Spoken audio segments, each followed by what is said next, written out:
Okay, picture this. You put a server on the internet, web server, database, FTP, SSH, doesn't matter. And the moment you put it online, people start connecting to it. Of course, that's the intended purpose of a server, have people connecting to it. But other than the users that are visiting your website or connecting to your server, you have also rogue users or hackers or curious minds trying to break into your system. So that's unexpected or unplanned. So what can you do to deter those users from connecting to your server? Of course, you can create a firewall.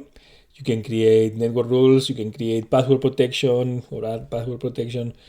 You can change the default ports. There are many things that you can do. But today I'm going to present you endlessh. It's a tar pit. Tar pit, you know, this black substance that is found in some lakes that will trap animals.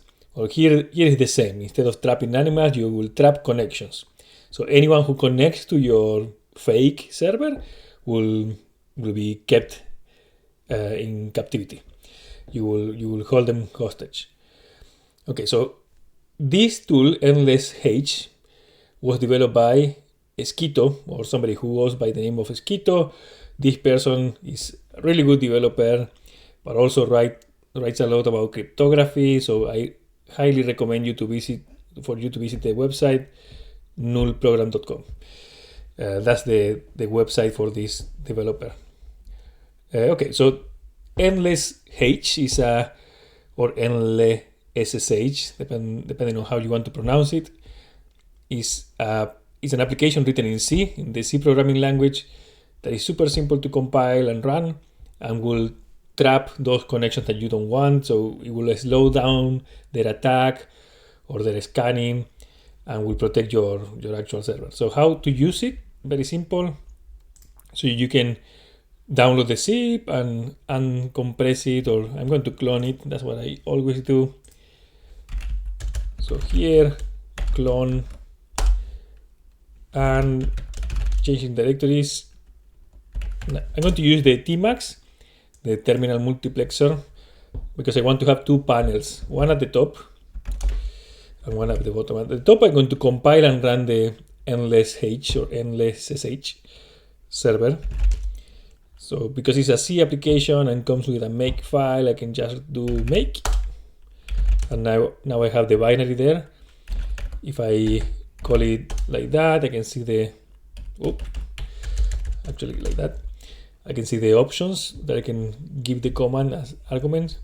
But I'm going to run it just like that with the diagnostics to standard output on, so I can see who is connecting. By the way, this is used to slow down attacks or people connecting to your server, also to gather intelligence of who is connecting from where. So it can tell you the IP. So if somebody is connecting from America, Africa, Asia, wherever, I can see those IPs. Of course, if they are not using anything like Tor or VPNs, etc. But at least it is something. So that's now running, and the default port is 2222. So if I go to my bottom panel and do SSH localhost, you can see that the program accepted one connection from this IP. I'm calling from localhost to localhost, and the connection is going to hang there indefinitely. That's the tar pit. It is sending the client for this client server setup, sending the client and a banner that never ends. So like the name of the server, etc., is never ending. It's sending characters and characters and characters. So it's keeping that connection hanging forever, wasting their resources, their time. So yeah, that's pretty much it. It's one of many things that you can do on blue teams, on defense teams, to deter people from connecting to your server, making their lives a bit harder or more difficult. Again, if you don't want to make it so obvious that you're running an SSH server, you can put that server on a higher port, say 9000, on the 22 port, the default SSH port, you put a tar pit, and that will be confusing for the people connecting to your server. Anyhow, that's me for today. See ya. Bye bye.